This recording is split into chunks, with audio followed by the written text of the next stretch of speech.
All right, hello and welcome. Today we are going to go over keep calm and be yourself.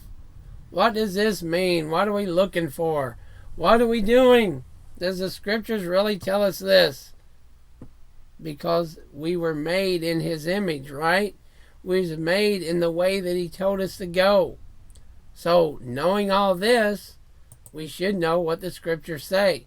There's a lot of things in the scriptures that we need to know, we need to learn, we need to be a part of. But in many cases we don't know because we're not taught.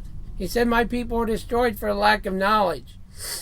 As we went over, even the prayers of those are an abomination. Even people's praying doesn't go anywhere. For some reason we're told that, hey, these prayers mean everything. These prayers are going somewhere. These prayers mean something. But if they're not the prayers of the saints, if they're not the prayers of the believers, then where are they going? Who's listening to them? If you had a child and he kept telling you, hey, guess what? I'm going to be this. I'm going to do that. I'm going to do this. I'm going to do that. What would you eventually have to say? More power to you, right? Enjoy that life. Enjoy doing those things. We have to keep calm and be ourselves and stop trying to be Kim Kardashian, Bruce Jenner, Caitlyn Jenner, whatever the world and programming and telling us to be. If we're not careful, that's what we're trying to be. Either willingly or unwillingly, we don't know, but we're doing what we see. Right? But Yahweh said to Samuel, do not look on his appearance or on the height of his stature, because I have rejected him. For Yahweh sees not as man sees. Man looks on the outward appearance, but Yahweh looks on the heart. You can be 10 foot tall and as broad as a barn and thinking you're something. But you can be a spiritual gnat. And the person that's 3 feet tall, that really you didn't think could do much of anything, right? They'd have to have the paper sack stabbed just to rip it open. But a spiritual giant, which one would you rather be? Now think now before you answer. A lot of people are going to say, what? They want to be the 10 foot tall guy, but not at the end, not in life, not when the blessings come, not when life is going along, right? Because you can guarantee the 10 foot tall guy is going to be tested by everybody, and everybody's going to wait. And the minute he can't lift a boulder or a rock or something, people are going to say, oh, that guy's a weakling, look at him. All that stature and all that power, he should be able to do more. Right? Psalms 139:14 through 16. I praise you, for I am fearfully and wonderfully made. Why do we want to be green-headed, clown-headed, this-headed type of person? Why do we want to do that? We wasn't made with green hair. We wasn't made with orange hair. We wasn't made looking like a clown. So why would we want to be the super clown posse? Why would we want to do that?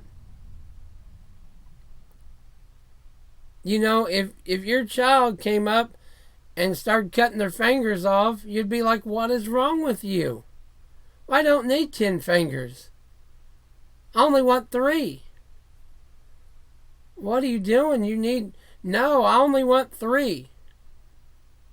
You see where we're going? You see the kind of life we're living? When we tell kids they can live how they want, they can be boy, girl, goat, dog, whatever they think they are. What are we really telling them? What are we really saying? And furthermore, what are we telling our Creator? I praise you, for I am fearfully and wonderfully made. Wonderful are your works. My soul knows it very well. My frame was not hidden from you when I was being made in secret, intricately woven in the depths of the earth. Your eyes saw my unformed substance. In your book were written, every one of them, the days that were formed for me, when as yet there was none of them. He knows when he made us, and he knows how long we're going to be here. That's why he says, by what statute, by what works, by what can we do add even an hour to our life? What can we do? We worry about it. We complain. We go and then we go and all these things. But he knows the day we're born and the day we die. So who do we want to know more than the doctor? Who do we want to trust more than the hospital? Who do we want to trust more than Falsey? This one, that one. What? Oh, tell me what's really going on. Maybe you want to know the one that knows when your time's up. How you're going to go. Maybe you need to be right with him. Maybe you need to be thankful to him. Your eyes saw my unformed substance. We don't know so much. So many people, when have you ever heard a sermon on this alone? Your eyes saw my unformed substance. He took us from the earth. He took us and made us into what we are. And placed us in the womb and made us what we are. But we think mommy and daddy and this one and that one and all this and all that. But we was created by Yahweh. Every one of them. The days that were formed for me, when yet there was none of them. Before we was even alive, he set our days. Is that not amazing alone? But we want to be somebody else. We want to be like somebody else. We want to act like somebody else. We want to live like somebody else. When he made us so intricate, so special. Do not be conformed to this world. Oh, that was Psalms 139, 14 through 16. If you care to look it up and read it for yourself. We have to read our scriptures. We have to know what he's saying. We have to know what we are, because if we don't know what we are, if we don't know where we are, then the enemy comes in and says, oh, we're on this little bouncy ball that's in the middle of nothing, hurling 1,000 miles at nothing and doing this and that and nothing. And there's a lot of nothings. But when we really go with Yahweh, we understand we're not a speck of sand. We're not just so far away from everyone and everything. We're not so far away from everything. And I would submit to you, that's why a lot of people live the life they live. Because they think they're nothing. They think they're a speck of nothing over here doing nothing, right? They think they're just a speck of nothing. Think of that. They say, oh, well, you're just a speck of this over here doing this. Then what happens? That's all you are, right? You're just a speck of something somewhere. You go out there and you look at the sand in the beach and you pick up a piece of sand and you say, oh, wow, there's one piece of sand. Don't mean nothing to the beach, right? Just a little bitty old thing of nothing.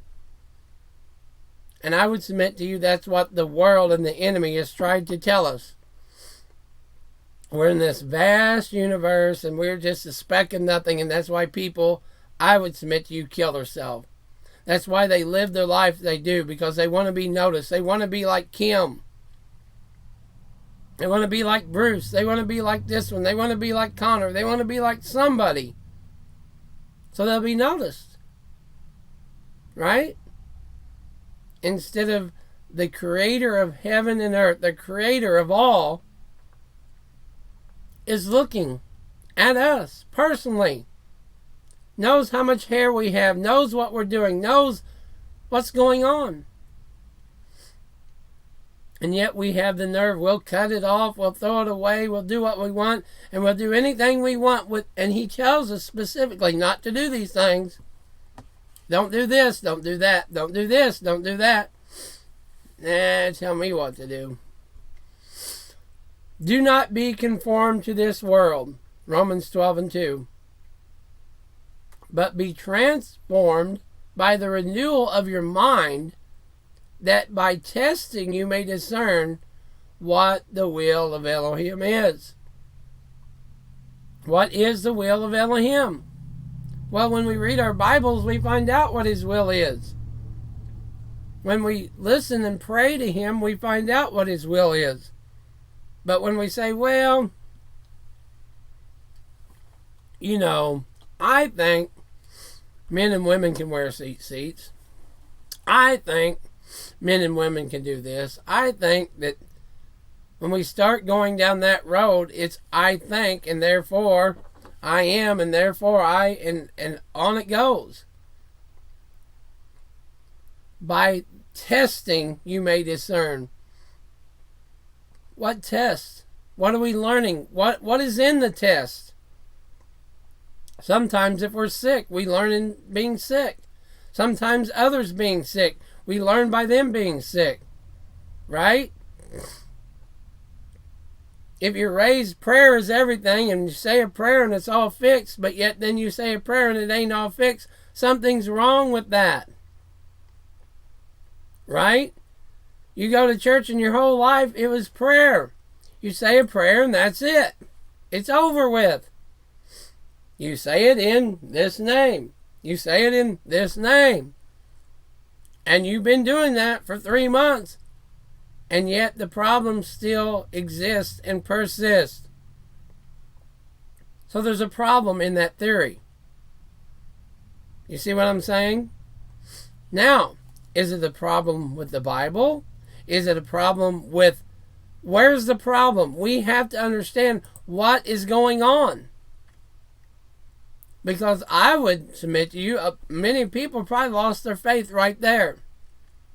I was told I say a prayer, and I said a prayer, and nothing happened. Right? Well, if this is the way that people say it is, then the Creator should have answered my prayer. Right? Folks, we have to get deep. We have to understand that not everybody's just, oh boy, church is great, love church, and that ain't the way their life is. And you know it's not. Be yourself, and most of the time we are not ourselves. We go to town, how you doing? Oh, I'm doing great. You ain't doing great, and you know you ain't doing great. Doctor's report, this report, that report, everything is falling apart. But yeah, I'm doing all right. Why? Because if we said the truth, somebody might look down on us. If we told the truth, somebody might be, oh my, oh my, oh my. But if we told the truth, maybe they could pray. Maybe they can understand. Maybe we can help understand each other. Hey, I prayed for 6 months, and where's my answer? What are you talking about? In our church, we pray one time, and that's that. That's all we do with it. We forget how long was that lady with the issue of blood.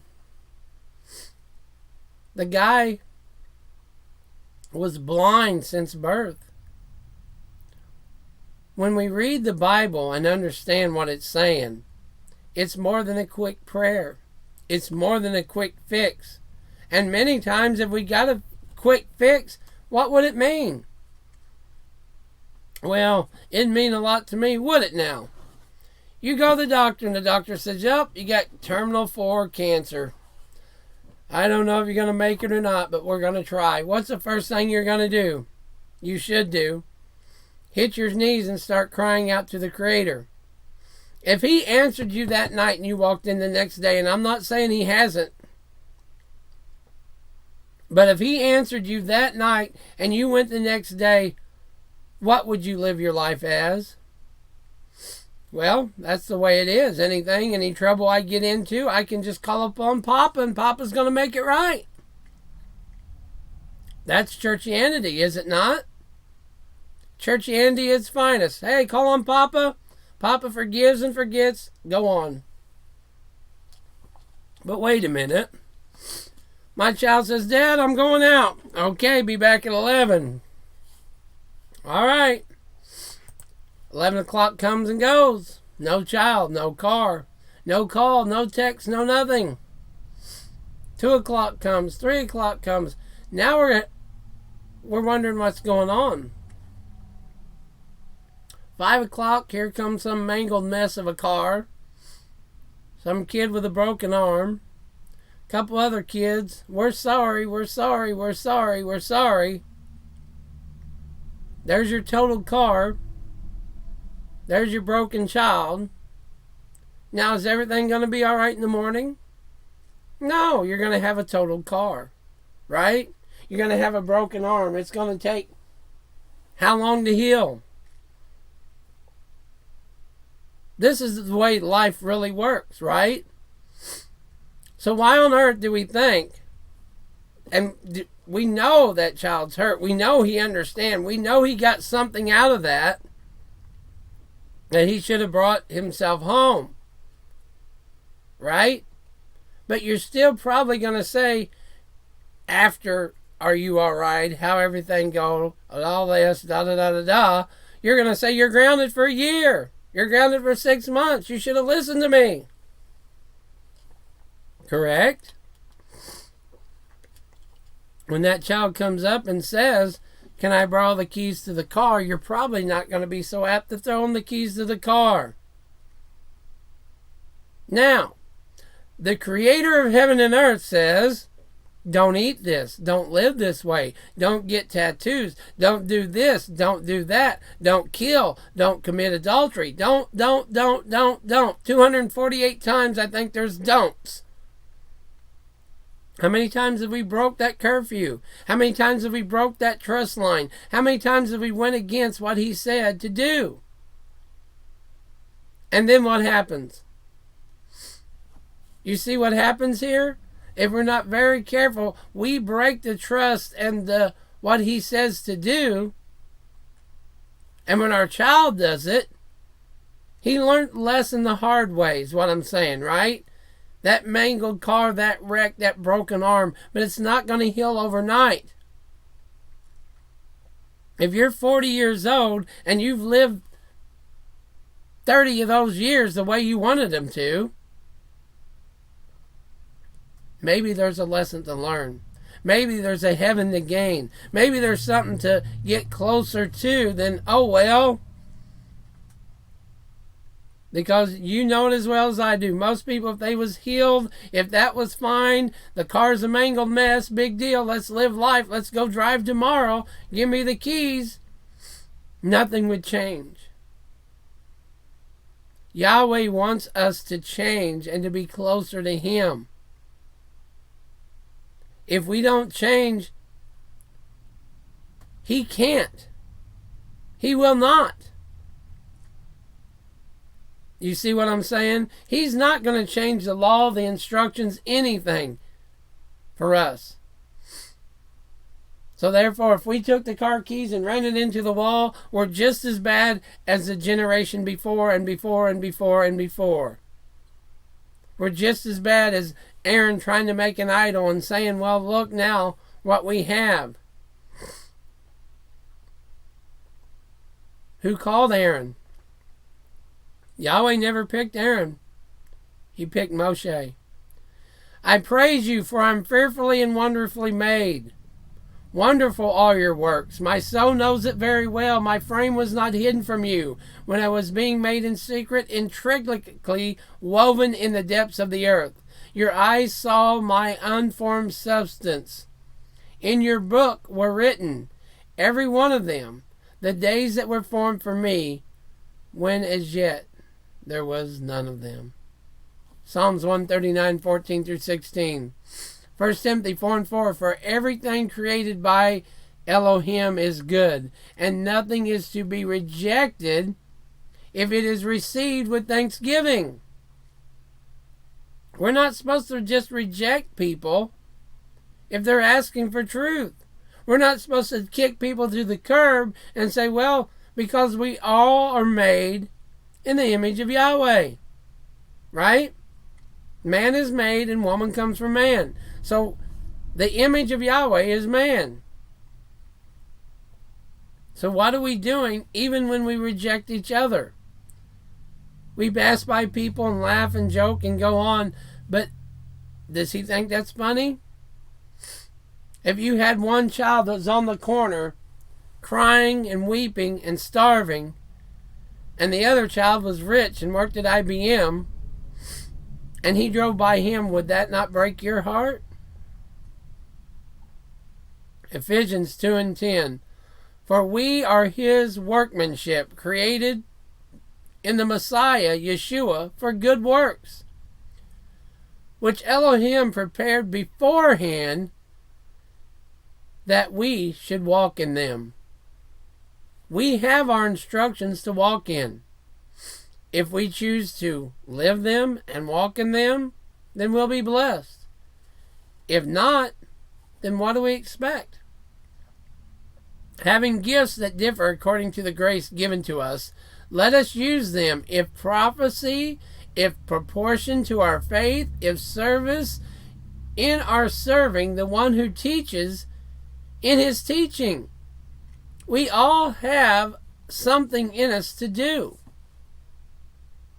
But everybody wants to be a teacher. Everybody wants to be the talker. Everybody wants to be the one in charge. But the one in charge is more responsible than all the rest. They're going to have to answer that. That's why he says, I'd rather you not be teachers. Having gifts that differ according to the grace given to us, let us use them. If prophecy, in proportion to our faith, if service, in our serving, the one who teaches in his teaching. Romans 12:6-7. Whatever it is, if you don't know it, you need to find it. I'm a child of God. Well, what's your service? I don't know. Singing in the choir? I don't think so. Well, it is. No, I don't think that's a part of. I don't see singing in the choir in Romans. Do you? Commit your work to Yahweh, and your plans will be established. Proverbs 16:3. The problem is we have to be ourselves, but we have to be what Yahweh created. And that's where our flesh and our soul go against each other. That's when the world and the ways of Yahweh conflict. Our flesh wants to be on TV. We want to be on the great singing show. We want to be on this. We want to be on that. We want to be on all this. We want to be the best boxer, the best fighter, the best football, whatever. Right? The best female UFC fighter on earth. And here she is. Right? And then what happens? It's Stephanie McMahon. And then what happens? Her life is all about her. The whole world is looking at her. When she walks outside, Stephanie, oh boy, look at her. And everybody wants to be like her. And where does she go from there? Most of these people don't think they need God. They are their gods. And in a way, if you look at them, that's the way they get treated, do they not? It's Wonder Woman on steroids. It's Superman. It's all these people and the way they get treated. And when they belch, when they have a hiccup, when they eat a wrong meal, we all know about it. Right? Stephanie ate at Applebee's and got sick. The Inquirer wants to know. How long was she sick? 27 minutes. Oh my gosh. How did she live 27 minutes throwing up? Oh, poor thing. Write her a note. Right? That's how we live. A lot of people do. They don't just put them things there because they don't sell. Those Inquirers and all them People magazines, they're not there because they're not selling, folks. For I know the plans I have for you, declares Yahweh. Plans for welfare and not for evil. To give you a future and a hope. Jeremiah 29:11. His plans are not our plans. Our plans is the biggest house, the biggest car, the biggest picket fence, the biggest family, and all that. And his plans may be the homely girl down the road that you would never probably pick. But in 20 years, the one you picked will be divorced and ran off with 3 guys. And have 2 other kids and a life that you can't hardly stand to be a part of. But the little homely, shamefaced girl that believes in Yahweh is never going to leave. He knows the plans that are right for us. Proverbs 31:30. Charm is deceitful and beauty is vain, but a woman who fears Yahweh is to be praised. It's amazing. How's that so upside down today? How can it be that's so upside down that we're supposed to be praised? And yet we see these women wearing clothes. Oh my gosh, what's wrong with these women wearing clothes? They got something on their head. They got something on their face. Well, we all got something on our face now. But them Muslim women, right? What happened to the Muslim women? I guess they was right all along. Maybe we should have learned from them. How come nobody's made a documentary on the Muslim woman was right? She covered her face, and that's why none of them ever got these diseases. Amazing, right? So Elohim created man in his own image. In the image of Elohim, he created him. Male and female, he created them. There's your answer. Genesis 1:27. Male and female, he created them. In the image of Yahweh. People say, well, nobody knows what. Well, take a look in the mirror. In his image, there's a lot of things we know and we can know for facts. But when we say, well, nobody knows anything, you're being not yourself. You're being what you was not created to be. 2 Thessalonians 1:11 and 12. To this end we always pray for you, that our Elohim may make you worthy of his calling, and may fulfill every resolve for good in every work of faith by his power, so that the name of Yahweh, Yeshua, may be glorified in you, and you in him, according to the grace of Elohim and our Lord, Yeshua HaMashiach. Why are we not worried about what he thinks about us? Why are we not worried about what he's looking down and seeing? We're more worried about what our jeans ripped up on us, what our clothes look like, what the name of our clothes are, what everything is, what Kanye's wearing, what this one's wearing, what's Jay-Z doing, what's the hippest song of the day. Let me go buy it and put it on my iPhone. Let me put it on my speaker. Let me blare it out of my car. I'll be cool. Everybody knows I'm right here. It's 2022, y'all. Yahweh does not change. You know, I would almost step out and say he doesn't even care, does he? Does he care it's 2022, 2024? He cares that we're loved, we're cared for, we're taken care of, and we love one another. That we love our brothers and sisters. In closing, Matthew 5:5 through 10. Blessed are the meek, for they shall inherit the earth. Blessed are those who hunger and thirst for righteousness, for they shall be satisfied. Blessed are the merciful, for they shall receive mercy. Blessed are the pure in heart, for they shall see Elohim. Blessed are the peacemakers, for they shall be called sons of Elohim. That's what we're striving for right there. Blessed are the pure in heart, for they shall see him. They're going to see Elohim. Folks, we need to do what the scripture says. We need to believe in the scriptures, and we need to be ourselves. So until next time, may Yahweh bless you. May his countenance shine upon you. And may he grant you shalom. Be yourself. Be true to yourself. Be true to what he wants you to be.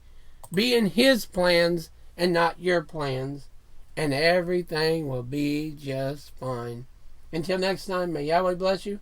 Have a great and wonderful day. Shalom, everybody, and thank you for listening. May Yahweh bless you all.